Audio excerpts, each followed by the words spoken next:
Hi, everybody. It's so nice to see you again. Welcome back. If you were with me before, or if you've been to other Haruv events, we're so grateful for this opportunity to speak with you and to think together, provided by Dr. David.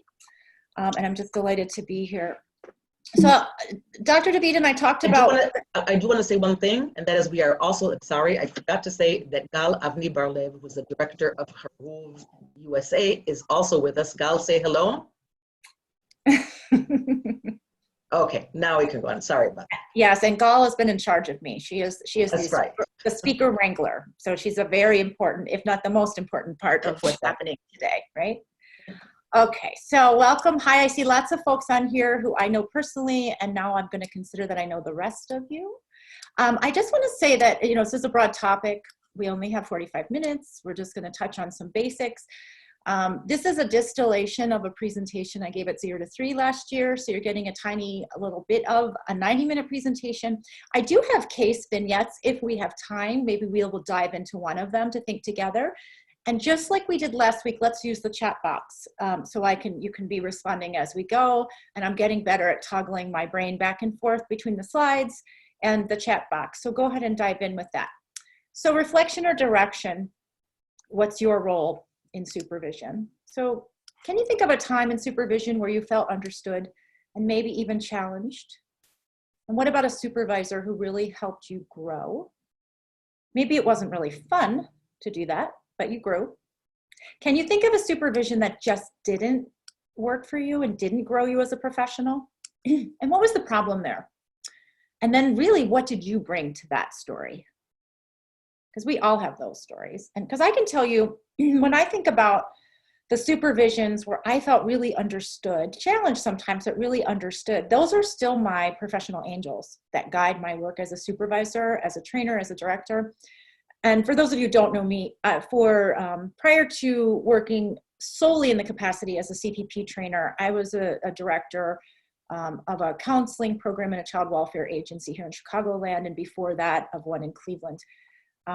When I think about supervisors who helped me grow, it's not always the ones where I had a warm feeling about.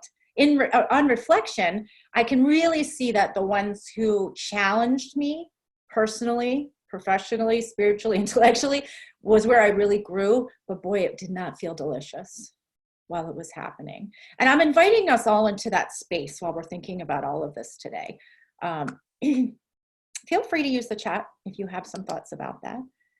These are just my little thoughts about what are the roles and responsibilities of supervisors. And you guys, let's use the chat on this one so it's not just me talking at you.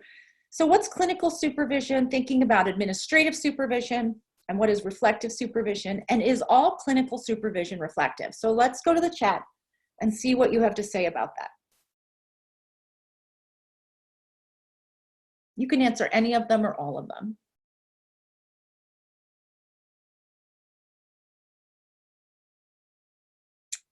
I'm not sure I'm getting the chats, Paula. If you're getting, here we go. In my role, somebody said supervision sometimes blends both administrative and reflective. Thank you. Yes, exactly. Anyone else?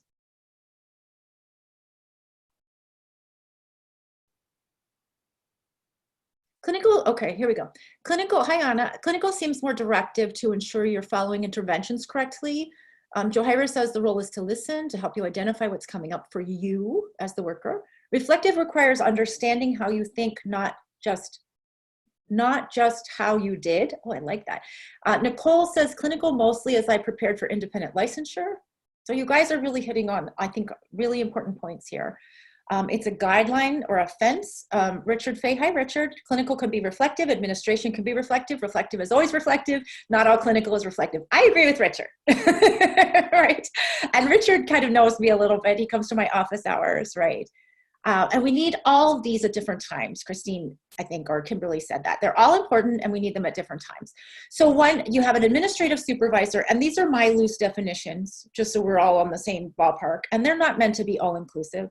But your administrative supervisor is the person who signs your time cards, the person who hired or fired you, the person who answers agency or programmatic issues, right? What they need to do, you have a computer? Do you have computer training, right? Do you have pens? Do you have an office to work in? All of those are administrative concerns. That can be done very clinically, and as Richard said, it can be done reflectively. Now, clinical supervision is dealing with everything about the clients in the caseload, right? All of our work is clinical. But I agree with a number of you have said not all clinical supervision is reflective. It may be, and it may not be. I've had both. You probably have also had clinical supervision that might have been sound supervision, but was not reflective, right? And then reflective supervision, you can, as Richard said, you can be reflective in all of these capacities, and reflective supervision ideally is always reflective, right? And we're going to dive into that a little bit more. Okay, let's see.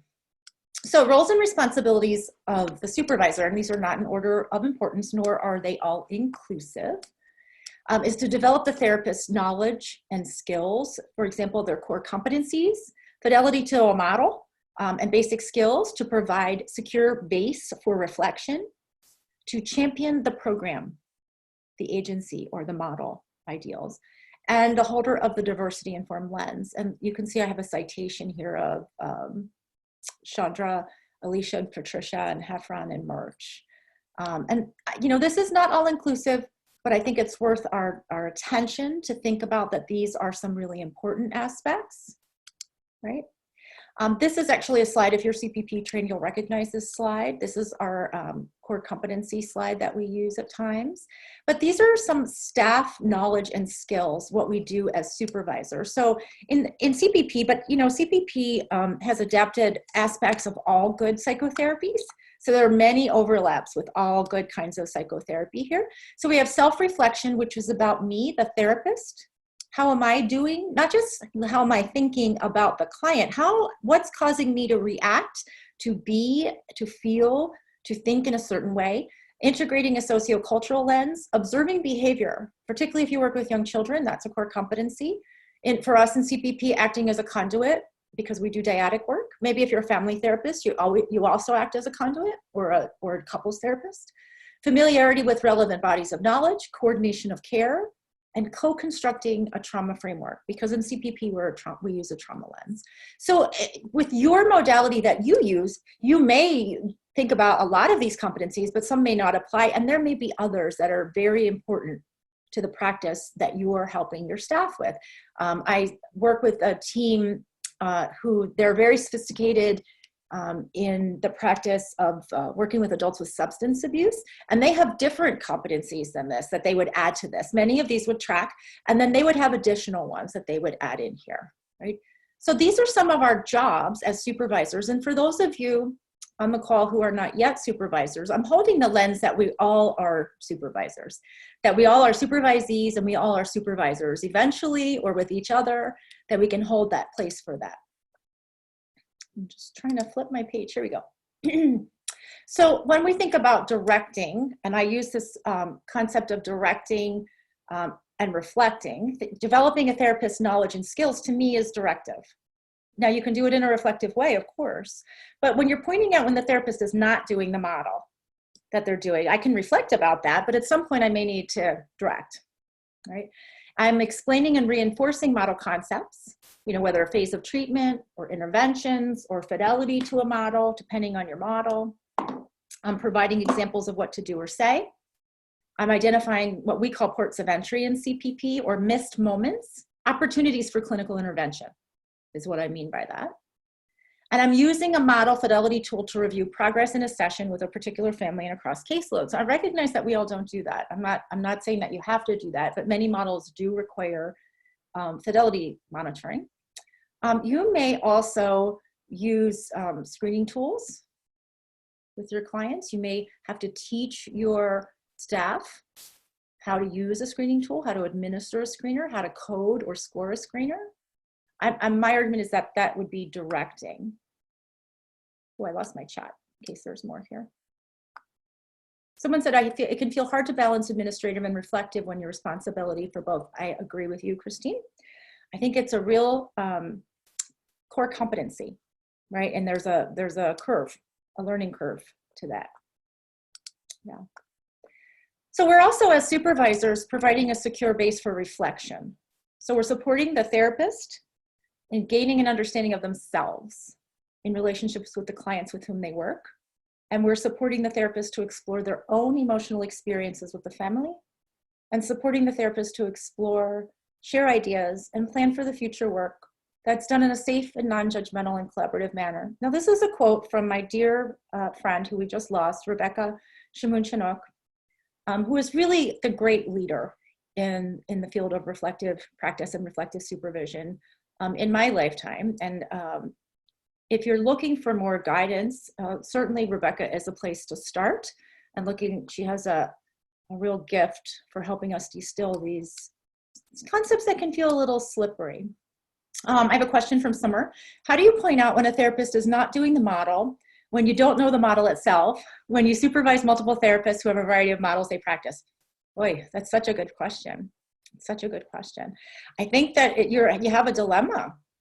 I don't know how I would do that. I mean, not that I'm the pinnacle of all models. I in no way, shape, or form am.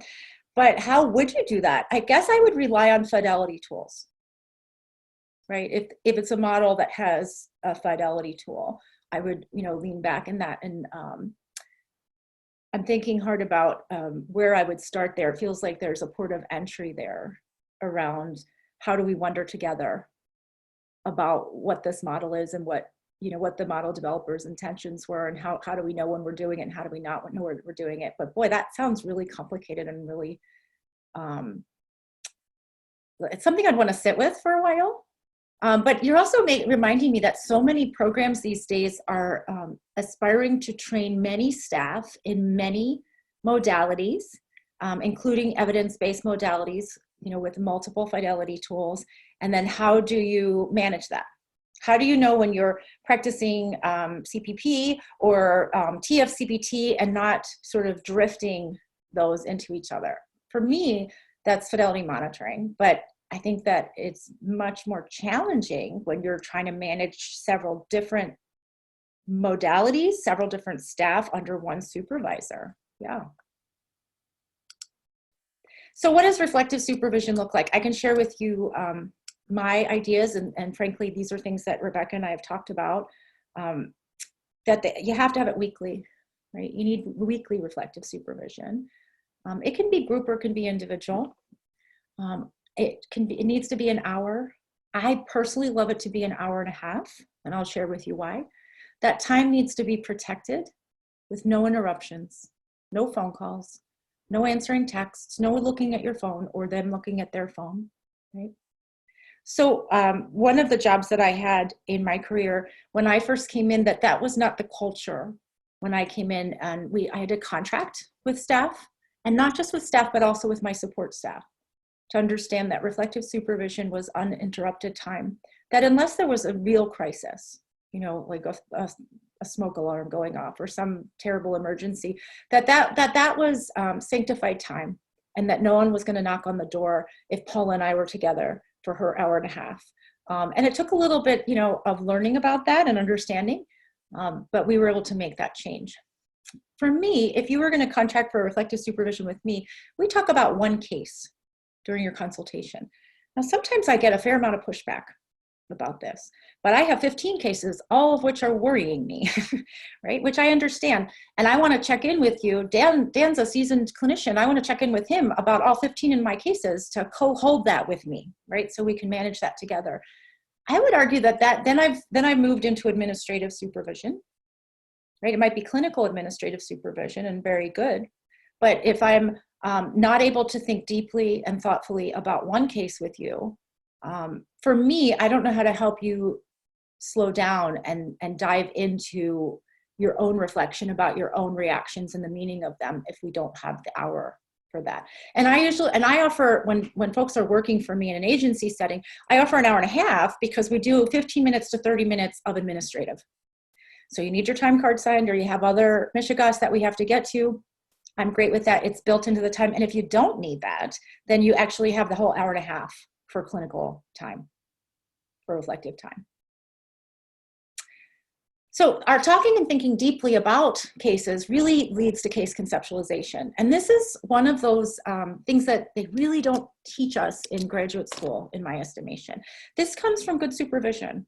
That's how I learned to do it, right? I went to a very good graduate school and didn't learn anything about this. And I learned it through really deep case conceptualization, slowing down, thinking about theory, if that's relevant to the case and that's how you work, but what the meaning of behavior is, what the meaning of the client's experience is, what the meaning of my own evocations, you know, what was evoked in me, feeling-wise, about the client I'm sitting with. I have a question. I have weekly reflective supervision with my staff, and we have clinical supervision with my supervisor weekly as well. Lovely. This is test. I do think the dedicated time promotes thinking in depth and reflection. I agree. Especially nowadays, I'm old enough to remember when things didn't go this fast. You know, we didn't have cell phones when I was in graduate school, which was not all that long ago, folks. It was the 90s. And we had them. We just didn't have texting like we do now. They were flip phones, just full disclosure. And, but things just didn't seem to move at this fast of a pace as they do now, right? Where there's so many emails coming in that seem to require an urgent response when there's text coming in. And it's really a skill to slow that down. So again, we're not just talking about the case. In CPP, part of what we look at is we evaluate together, co-evaluate as therapists and consultants ourselves in the core competency of reflective practice. And again, that means how I'm feeling. I, as the worker, am feeling about the work, what's coming up for me. And I often meet clinicians over the years that I've been training in CPP who are very comfortable reflecting about the client and hypothesizing about the client's inner world, right, and the client's motivations, and less comfortable thinking together about what's coming up for me, the therapist. And that's a learning curve, right? So here's the parallel process, or some of the parallel process that I've thought about is reflective practice fidelity. You know, for the therapist, you have an awareness, or you cultivate an awareness of emotional reactions to the family. We have an awareness of our own biases. We have a capacity to recognize and regulate our own emotions and co-regulate with a family or a client and intervene only when regulated. I want to put that in bold, and intervene only when regulated, right? That's our goal. We want to consider all perspectives, the people in the room and the people not in the room, and we want to understand context. And then as the supervisor, we as supervisors have an awareness of our emotional reactions to the therapist in front of us, as well as to the client that they're talking about, awareness of our biases about the client and the family and the therapist, of course, the capacity to recognize and regulate our own emotions, as well as help regulate the therapist's emotions, and consider all perspectives and understand context. So you see, we're in the same ball game, but the perspective taking is a little bit different. So what I mean by grist for the mill. This comes from, I went to a talk by Gil Foley, some of you may know Gil, I think in 2018, and he used this quote. He said, you know, it's wonderful to grist, which he was meaning reflect, but you actually have to know what to do. You have to know how to do psychotherapy before you can sit and reflect about it. If you don't have core competencies yet, because you're a beginner or something's new to you or a model's new, first you have to learn how to do it, and that requires direction. Now, you may not enjoy direction, and that may not feel delicious for you, but it's going to require some direction. So that's where I get the grist for the mill. So reflection requires content to reflect on. So what are we reflecting about? If it's all speculation or hypothesis, if you work with me, I'm gonna wonder about that, right? Because we do have some data, some interesting information from our clients. What if a therapist you're working with, or we as therapists don't know how to do this model yet? They're coming to you to learn. And I'm going to Paula to learn how to do CPP. I don't know how to do CPP, so I need to learn. So I'm looking to her to teach me some stuff, right, about that. What if they're just new to the field? Can you all remember being new to the field? It's dreadful. Like all of a sudden you're anointed with the hat of healer and you know very little. Yeah. Richard's reminding us slowing things down is so important. Yes. Oh. Summer's asking such a good question. What do you wish you had known as a new supervisor that you know now? Anybody want to chime in? What do you wish you had known as a new had known when you were a new supervisor that you know now? I can tell you mine. I don't have to know everything. But jump in the chat and to be vulnerable. Margaret, thank you. Yeah, to be vulnerable. Yeah. I also think I share more countertransference, very, very transparently, or shark music, however you want to conceptualize it. Elizabeth says, I agree that it's okay not to have all the answers. Thank you. That supervisees are doing the best that they can. Yes, yes. So assume benevolence, right? Assume benevolence. So Mike, you guys can keep throwing stuff in the chat there and I'll check back. How do we decide when to reflect and when to direct or teach? Okay. So what's the grist? Well, do they have core competencies in the therapeutic model that they want to use? How have you and the worker co-evaluated this? So this gets back to, I'm sorry, I've forgotten, I'd have to roll back, who asked the question. That was Summer. I would be co-evaluating what your core competency is, how you assess your competencies, worker, how I assess your competencies, particularly if I'm also your administrative supervisor, because that gets a little more uncomfortable for folks. And what is the worker's sense of what needs to grow in their work? And how open are they and able are they to name what needs to grow? As a new worker, I really, I was pretty anxious as a new worker. I really was very in touch with what I didn't know, which was everything, and was really looking for a lot of direction. And I worked in a psychoanalytic setting, doing psychodynamic psychotherapy as an intern. And needless to say, I didn't get a lot of direction. That's the point of a place like that. And I did grow, but it actually informed the kind of supervisor I became, because I didn't like that twisting in the wind feeling. So I very consciously and intentionally offer both in my own work. I'm not saying it's the only way to do it. It's just the way I do it. I offer both. We're going to do both, reflect and direct. Where would you like to start? Do you have any sense of what people usually say they want to start with? I'm just checking the chat. For me, people usually say direction, right? The idea that giving me direction, tell me what to do, my anxiety will go down. I said, because we're going to do both. Yeah, and Tess just said, we're going to just direct me. And then we're going to reflect about it and we're going to see how it felt, right? So the other thing I want to think about in this checklist I've created here is what's happening with procedural fidelity. Now, maybe the model you're working in doesn't have that, but I think if you start to operationalize with your worker, what is it that we agree on makes for a good psychotherapeutic experience, and you guys could contract for that, and even just in a get to know you kind of thing, then it goes to procedural fidelity. So how do we think about when should that happen and how do you know when that happens? And Jan's saying that supervisees appreciate clear expectations. I agree with you. I agree with you. How does the worker assess the client? Is their assessment based on personal opinion? Is it based on professional perspective taking? Is it based on their own family life? And how can we talk about all of these things? And then how do they screen for trauma?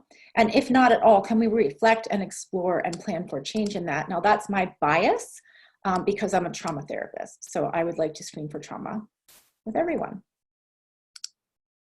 And then more grist. So we may be in a position as supervisors for mentoring foundational knowledge and competencies, like in CPP we do this. These are some of our foundational knowledge and competencies that I might mentor somebody in CPP. Now, you might come to me with all of those. So these wouldn't apply to every modality. They might apply to TF, CBT. It might apply to PCIT or other kinds of play therapies. I don't know. I don't want to speak for those modalities. But these are some things that you may not know yet, you may not have as your core competency, and that we would partner very transparently to grow your core competency. So that might be more directive, right? And done in a reflective way. And then of course, professional development. There may be other areas of professional development that we require that we need mentoring and direction with. This is not an all-inclusive list, but I welcome in the chat box if you have other thoughts. What's to mill or reflect about? So things that we want to use for reflection are the therapist, me as therapist, awareness of my cultural bias, that I hold a lens from the culture I came up in. Paula and I are both Jewish. We didn't have the exact same upbringing. We didn't have the same family. We didn't grow up in the same town or the same religious community. So we can't apply the same lens and say, well, I know exactly how she feels because, you know, we're both white Jewish women of roughly the same age, right? Appropriate use of supervision to process emotional reactions, consider alternative perspectives, and to seek new knowledge and skills. And how difficult is the family or the client or the trauma history, thinking about reflective practice fidelity. So these are things we can reflect on. I would add, how do clients experience you in the room? How do your colleagues experience you? How do you intend to be experienced, right? That would be my ego ideal, how I want you all to think of me versus how you experience and think of me. And we all have that. We all have that. That sometimes is a brand new thing to invite, particularly new workers. I've hired a lot of people right out of graduate school over the years to be thinking about how do clients experience you when you said X? What was your intention? Benevolent, right? And how do you imagine client experienced you in that moment? Yeah. So some key principles, again, not all inclusive, and I have this citation here, is reflection is a lifelong developmental process, and it's influenced by the past, the present, and how we each process information. Reflection occurs in a relationship that's co-created with your reflective supervisor, and it takes time. It requires safety, exploration of dynamics, and holding space that we co-carry what we learn together. And it requires a slow and intentional stepping back, that the devil is in the details, that we must hold multiple perspectives, and that re-experiencing reactions happens. And that feelings matter, and that relationships bring up feelings. And that's just a normal part of being this kind of a helper, that you're going to feel stuff. And it's not a sign of pathology, but it's all fair game for the table, right? That we get to talk about it. And that parallel process is intentionally explored. So some objectives for supervision that I've outlined here again, you probably have many, many more that you can add, which is to learn to manage vicarious trauma, have a space to think about our role and the limits of what we can do, to think about model-specific interventions, and to integrate a diversity-informed lens, to get support in coordinating care and navigating systems issues, to understand and to directly address trauma when appropriate, to identify practice aspects that feel challenging for workers, to distinguish between reflective, administrative, and clinical supervision and decide which we need when together, and to communicate support needs to the supervisor, and to identify and plan for professional development needs together. So I'm really advocating there's a little bit of parallel process, just like we would in clinical work. It's a collaborative, transparent relationship where we're talking about all this. I'm not the boss of you, you're not the boss of me. We're co-creating this. Yeah, it depends. So that there is this parallel process. How the parallel process in the work with the clinical work is depends on the phase of treatment you're in. If I'm new with a client, I might not dive into very difficult material as we're still getting to know each other. Same if you and I just met each other, perhaps we wouldn't dive into the really hard stuff in the beginning of our relationship. And maybe you're the kind of person who wants to do that and puts it right on the table and brings it in, unpacks your backpack full of stuff and says, here we go, let's do it. Let's get in there. But we've collaborated on that. So ports of entry in the case. So those are opportunities for clinical intervention. So did you intervene? Why did you intervene then? What was your intention? What was your goal? What was your outcome? Do you think it worked? What would you do differently? Do you think you missed anything? Right? And then everyone's level of regulation. How regulated are we all feeling? How regulated is client? How regulated is worker? And how regulated is supervisor? And our history together in the case. So ports of entry for feedback. Again, interventions for clinical, opportunities for a clinical intervention. So I might give feedback in supervision. And again, this could be directive, reflectively directive, but it's always going to be reflective. Workers' emotional reactions to the clinical work. So intense anger at a system, or hopelessness about a case, or physical symptoms. I'm sure you all have seen these. I'm checking the chat box. I've had folks who presented with all of these. I've felt all of these as a worker. I work primarily in child welfare. I would add to this emotional reactions to colleagues. You ever have those? Somebody drives you bonkers and it's out of proportion to the importance of the relationship. So that to me is an opportunity to think together about the meaning of that.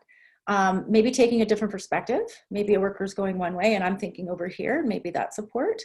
Richard said he drives other people bonkers. Richard, you're a lovely person. Maintaining fidelity to the model is support. Building capacity for reflection. It's a big job. We have some experts on this call about this, so if you need help with that, email me and I'll connect you.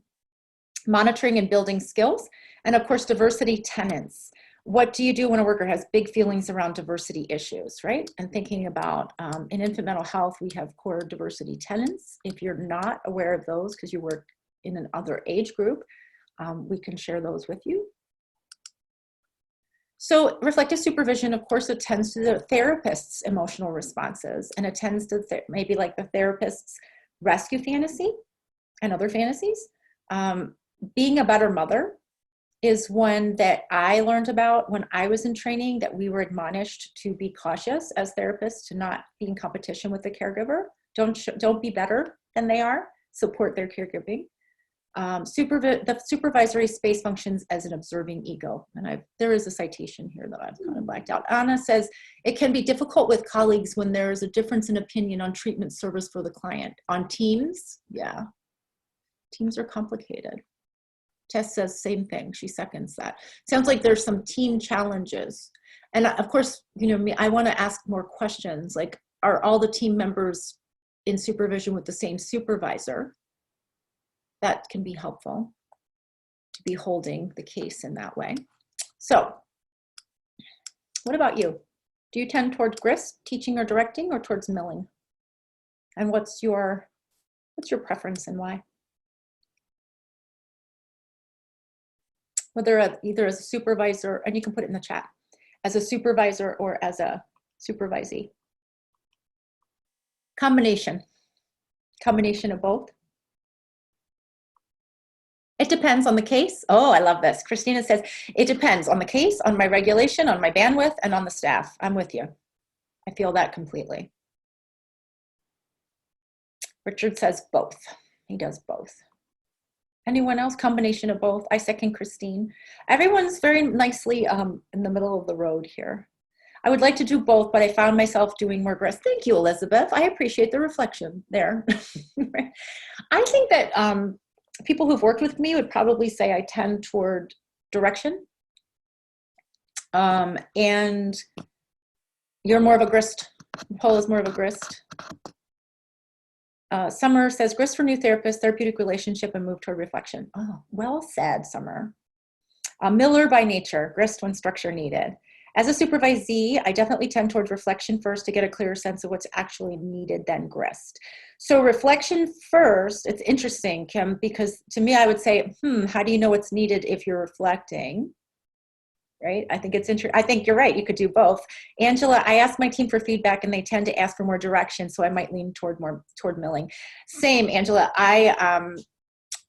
When people, I let people decide where we start. I mean, I'm always going to offer both personally. I had only one mill supervisor. My anxiety was, wow. Okay, reflection is more satisfying, but direction is important. True.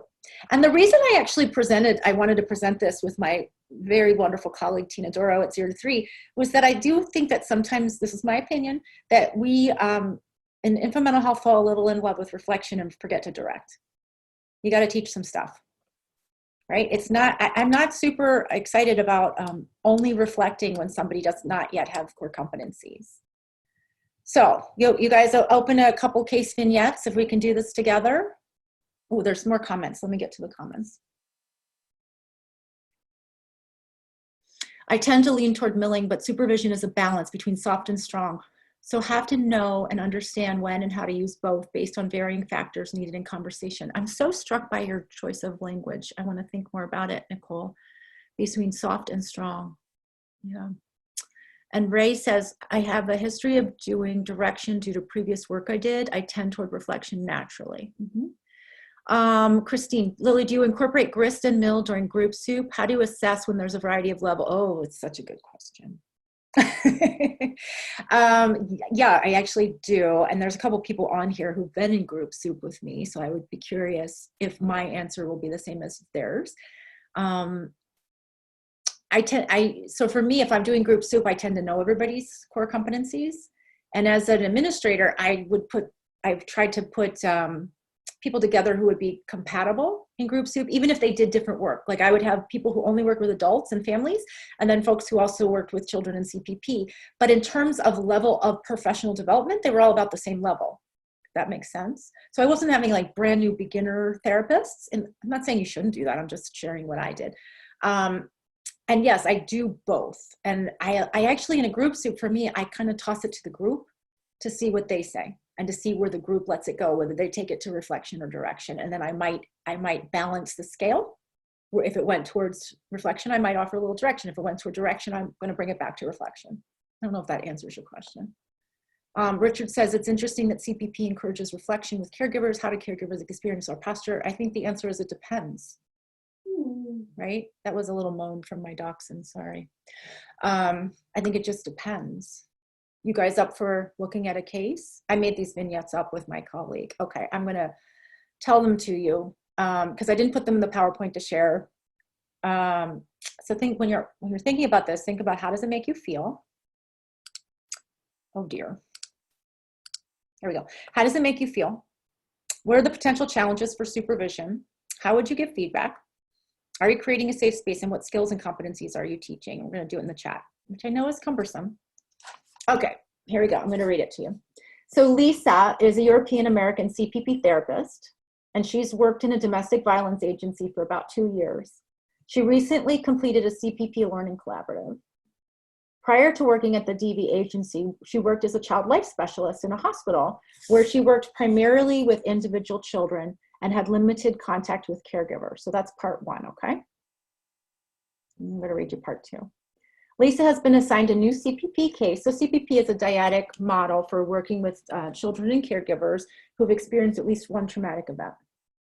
So Lisa has been assigned a new CPP case with a 20-year-old Latina mother and her 3-year-old son. The family recently left the child's father, who was physically and financially abusive towards the mother.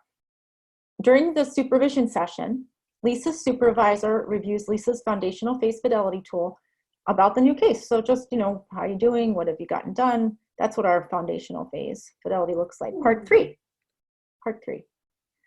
The supervisor discovers that Lisa has used clinical meetings, so clinical sessions, and no screening tools. In CPP, we have strongly recommended screening tools that you use to gather information about the child's and the mother's trauma history.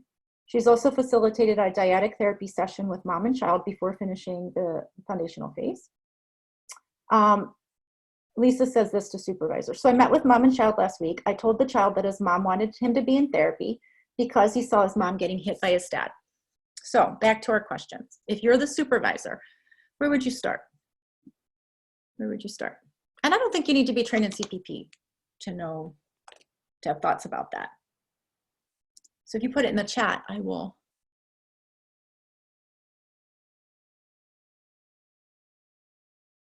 I'm reading Christine's. I would wonder about how the past experiences of the worker, limited contact with caregivers, impacts the approach with caregivers now. Yeah, lovely. Wondering, how would you start that if you could add to that? Assessment should drive treatment. So that's a direction, right? That's a direction. So how would you say it? How would you get in there? What would you say and do? Reflect on the good things the therapist did. Discuss what she thought was good and challenging. Provide feedback and guidance. Lovely. So balancing. Notice things that are going well. Anna says, wonder with her approach. she used. I'm not sure I got the meaning of that whole. Okay, this is copy. I'm reading your chats. So would you guys start? Would you start with directing?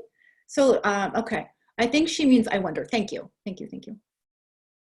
Ah, Anna, you would say I wonder. You would wonder with her. Thank you, I just was missing context there. Of course you would. I should know that, I know Anna. Richard says, I wonder how the child and mother understood your statement given their shared experience. Double scoop intervention. Did you see what he did there? He spoke to the therapist about both people's experience of the therapist. So that's really important there, because that's reflective practice. That's what reflective practice is. How do you think they experienced you? It may have been awesome. May have been exactly right. Because frankly, as a supervisor, I'm not in the room, you are. And only you can tell me how that went. Christine says, I think I would start with wondering to know where to direct. What do you need help with? How do you think it went? Lisa, what'd you think of this session? How can I, what would you like help with? This happens in consultation all the time. People present a case and I have a lot of things I want to help with, but it might not be what they're asking for help with, right? Asking about that. Maybe there's a rationale why she took the stance she did. Exactly. To Paula's earlier point, assume benevolence. This worker's doing the best that she can do. She's bringing her skills from her prior setting to the table. Do you want to do another one real quick? We have like 3 minutes. Is it okay? Okay, let me get you another one. I'll get you an easier one. This is Covington sitting on my lap who is moaning. Sorry about that. Okay, here we go. For some reason, they loaded all mixed up, so I'm just trying to find part 1. Okay, Joanna. This is Joanna, is an experienced African-American therapist who's been doing early childhood work therapy for about 2 years. She has children herself and a daughter going off to college. And she's working with a young African-American dad who is working toward reunification with his 2-year-old daughter who's in foster care. The 2-year-old was removed from her mom's care when the mother was using drugs and allegedly neglected the child. The father was not involved in the care of the child prior to this child being placed in foster care. So this is Joanna, part 2. Joanna is explaining to her supervisor about the feedback that she's giving dad and how to explain moving the child into psychotherapy with her and dad. Joanna, I told the dad that he needed to tell his child that he would keep her safe and was working toward having her come live with him. He said he didn't see the point in talking to a 2-year-old about something she probably didn't remember and that she wouldn't understand. I explained to him that kids can understand a lot more than we think they can, and he was hesitant and agreed to move forward as long as I did all the talking. So let's pause there before I go to part 3. What would you do here, supervisors? What would you say? He wants to share. Tell me what you mean. He wants to share. So are you thinking about Grist? Are you thinking about directing? He wants to share the dog. Oh, my dog. Yes, thank you. He does. This is Covington. Sorry. I didn't know what was happening there. I would think I would start with wanting to know where to direct. Oh, sorry, that was the old one. Here we go. Validate experiences, both hers and dad's. Ask where she needs help and guidance. I love that.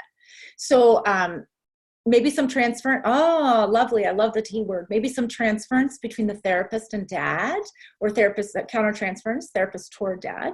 Why the emphasis on the supposed cultural background of the therapist? Because I was teaching it, when I presented this originally, I presented in a multicultural environment.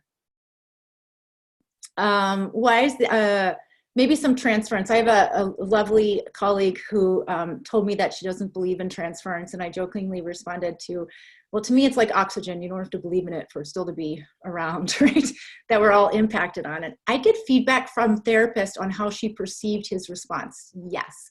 What's the meaning of that to her? Her perception and dad's perception were in conflict. Oh, Nicole, I want to hear so much more about that. So you all are reaching for reflection, which I really appreciate. That you're reaching to how is this client experiencing me as other? I'm not the therapist. I'm Joanna. I'm other in that dyad, and he has a different perspective. And I, as therapist, stepped in and said, well, here, let me educate you. Let me educate you about what's going on. So she took a direction, which is not necessarily wrong. I think it's a fine thing to do in many cases. but we don't know what dad, his experience of that was. He has a different perspective. And I think sometimes a way to help each other in reflection is to imagine, what do you imagine? I know what your goal was. You told me your goal was to help them, fill in the blank. And what do you imagine dad's experience of that was? So did it land where you hoped it would? Does that make sense? Are there more comments on that? Because I'm going to wind up for more questions here. Okay. Good. Any final thoughts, aha moments, final questions?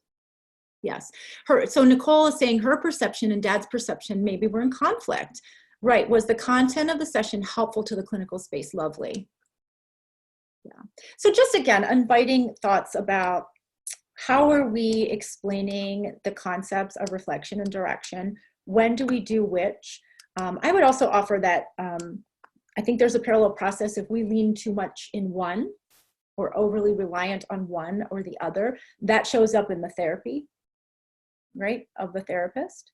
So if I'm a heavy director, the therapist who I'm supervising may go into won't necessarily, may go in and become very directive in the work. And if I'm reflecting, and then hopefully they will become reflective in the work. Anna says, key information was shared that he was not present with the child before, so wonder if how the therapist directed him is overwhelming to him. Oh, interesting. Thank you, that's really important. Yeah. There's more comments coming in. There's typing happening. Very much a parallel process. Thank you. Thank you, Nicole. I think we should know each other because you have very smart ideas. I could learn more from you. I think sometimes Grist can feel a little yuck, which is maybe my own stuff coming in. You mentioned contracting for developmental competency, but it can feel challenging when folks maybe don't have the self-awareness of where they need to grow. Yes, absolutely. I think that's the tension that I also feel. And then that goes to relationship, right? And how do we think together about how, if Paula comes to me and is thinking, oh, she has some real deficiencies and needs to grow in certain areas that maybe I haven't yet identified, but Paula is pretty clear on, I would hope, and I know her a little, so I know she would do this, that she would convey that to me in a way that feels digestible and doesn't feel alienating or annihilating. So thinking about how the language that we use, which again is a parallel process to how we do it with a client. If I bonk somebody over the head with child development information, generally not experienced as digestible. Well, there's probably people who can do it better than me than bonking people over the head. Me too. Yes, definitely. Always back to the relationship, Christine. Great. Richard, there's a challenge in the field with some concepts or articles of faith, like parallel process, reflection, transference, and hopefully we will develop these ideas more fully in the near future. Well, I think you're right that there are some perspectives and modalities that do not hold any of those concepts. Yeah, so thank you for naming that. Other questions or thoughts?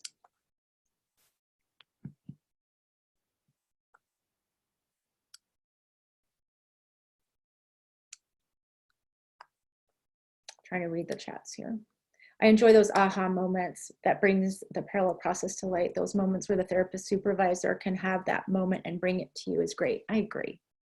I agree. I'm thinking about the take-home message here for supervisees. I'm curious for supervisees, what tools were helpful in you developing your balance between grist and mill? Oh, such a good question. Process recording. As a clinician, process recording my work, and really seeing and wondering, or videotaping my work and having that, oh, why did I do that moment? Or I didn't know I did that so often. And then wondering about what I was intending to do with my clinical work and where it actually landed. And that vulnerability and looking at that myself and then doing it with a trusted supervisor for me was helpful. As well as, there's a parallel process in training. For me, there was. When I became a CPP trainer, I worked with Patricia Van Horn and then I videotaped my work and she watched it and gave me feedback. And then she came to trainings with me and observed me and gave me feedback, some of which was very, you know, I didn't love it. Things that you need to grow. But she did it in a very loving and supportive way, even when she was exasperated by something that I might have continued to do in a way that was different from what she was teaching me. Melanie's asking, any suggestions or continued learning and reading for ongoing skill development as a supervisor? Yeah. I think there's a lot of, you know, Rebecca is my personal favorite. And there's a lot of, I'm just going to grab these so you guys can see them. There's a lot of 0 to 3 things.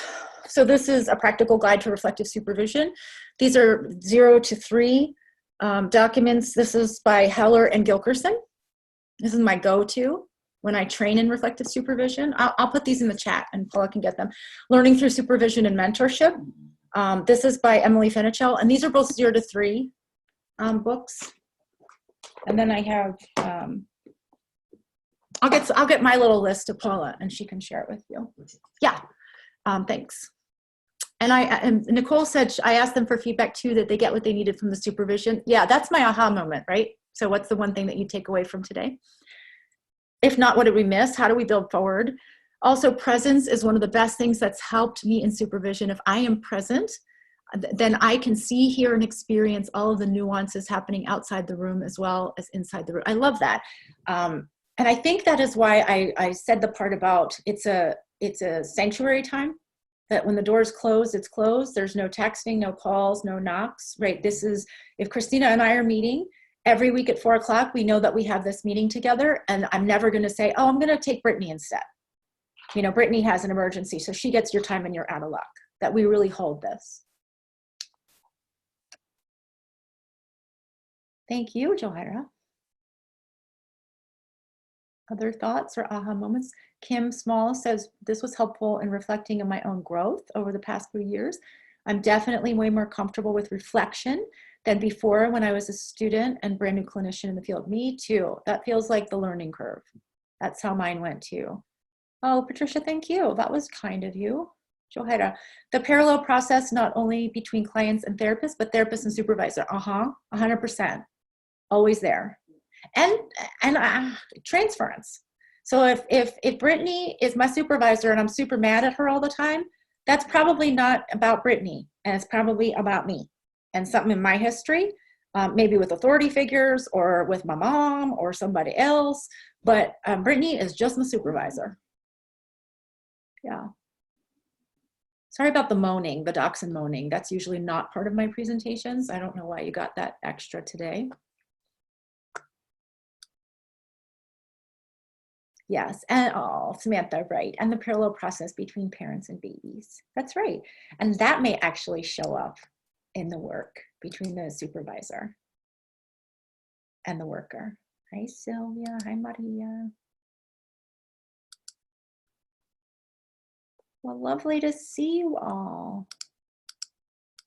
I hope you're all going to continue to learn with Haruv on the couch. And thank you again for Dr. David and for Gal and all of the wonderful infrastructure there that allow us to come together.